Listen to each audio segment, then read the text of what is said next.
కీలక రోల్. ఇంకోవైపు పార్టీ రథసారథిగా బరువు బాధ్యతలు. ఇంత పని ఒత్తిళ్లో ఉన్న హిందుత్వ ఎజెండాను వదలడం లేదు డిప్యూటీ సీఎం పవన్ కళ్యాణ్. ప్రాయశ్చిత్త దీక్షతో ఫుల్ పాపులర్ అయిన పవన్ సనాతన ధర్మ పరిరక్షణ కోసం మరో యాత్ర మొదలుపెట్టారు. దక్షిణాది రాష్ట్రాల్లో పర్యటిస్తూ ఆధ్యాత్మిక బాట పట్టారు. అసలు హిందుత్వ సేనాని ఎజెండా ఏంటి? పవన్ యాత్ర వ్యక్తిగతమా, రాజకీయ వ్యూహం ఉందా?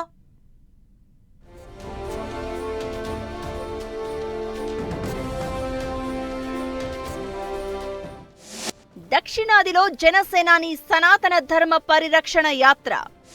పవన్ ఆధ్యాత్మిక యాత్ర వెనుక రాజకీయ వ్యూహం ఉందా? తిరుమల లడ్డు ఇష్యూపై మరోసారి స్పందించిన సేనాని.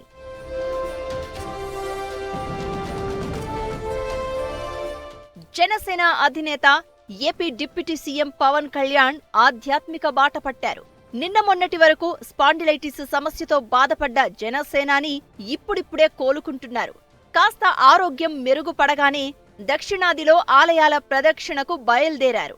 కేరళ, తమిళనాడు రాష్ట్రాల్లో సందర్శిస్తున్నారు. కేరళలోని కొచ్చి దగ్గరలో ఉన్న శ్రీ అగస్త్య మహర్షి ఆలయాన్ని దర్శించుకున్నారు. ఆ తరువాత తిరుమల లడ్డు వివాదంపై మరోసారి స్పందించారు. భక్తుల మనోభావాలు కాపాడాలన్నదే తన ఆవేదన అని చెప్పిన పవన్ దక్షిణాది ఆలయాల సందర్శన పూర్తిగా వ్యక్తిగతమన్నారు. తన ఆధ్యాత్మిక యాత్రకు రాజకీయాలకు సంబంధం లేదంటున్నారు సేనాని. 4.5 క్రితం చెల్లించుకోవాల్సిన మొక్కుల కోసం ఆరోగ్యం కూడా అంతగా సహకరించకున్నా ఆలయాలకు వెళ్తున్నట్లు చెప్పారు.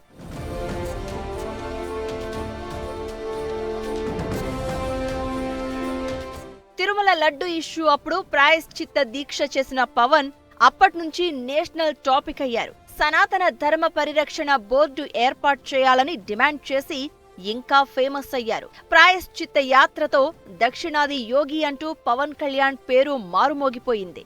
ఇప్పుడు దక్షిణాది యాత్రలో అరుణాచలం, అనంత పద్మనాభ స్వామి, మధురై మీనాక్షి, పరుశరామస్వామి, అగస్త్య జీవ సమాధి, కుంభేశ్వర దేవాలయం, స్వామిమలై, తిరుత్తై సుబ్రహ్మణ్యేశ్వర స్వామి, కంచి కామాక్షి అమ్మవారి ఆలయాలను దర్శించనున్నారట పవన్.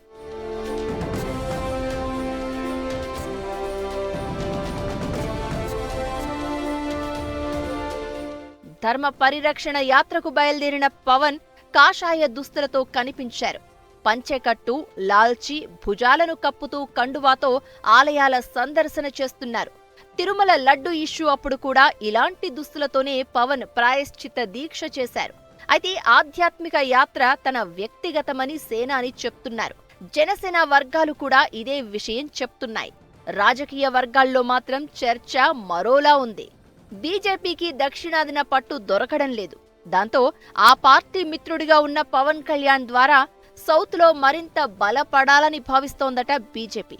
అందుకే ఆపరేషన్ లోటస్ పేరుతో బీజేపీ ఇచ్చిన కార్యక్రమమే ఈ ఆధ్యాత్మిక యాత్ర కావచ్చన్న చర్చ సాగుతోంది. ఇప్పటికే పవన్ హిందుత్వ ఎజెండాతో ముందుకెళ్తున్నారు.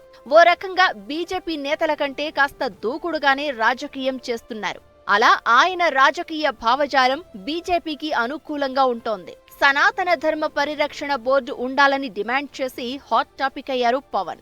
తిరుపతిలో పెద్ద బహిరంగ సభ పెట్టి వారాహి డిక్లరేషన్ పేరుతో సనాతన ధర్మ పరిరక్షణ బోర్డు కోసం డిమాండ్ కూడా చేశారు. ఇటీవల మహాకుంభమేళాకు కేంద్ర హోంమంత్రి అమిత్ షా వచ్చినప్పుడు సాధువులు, మఠాధిపతులు కూడా సనాతన ధర్మ పరిరక్షణ బోర్డు ఏర్పాటు చేయాలని కోరారు. పవన్ లాంటి బిగ్ పొలిటికల్ ఫిగర్, సినీ సెలబ్రిటీ నోట ఏది వచ్చినా దానిపై జాతీయ స్థాయిలో చర్చకు దారితీస్తుందని చెప్తున్నారు జనసేన నేతలు.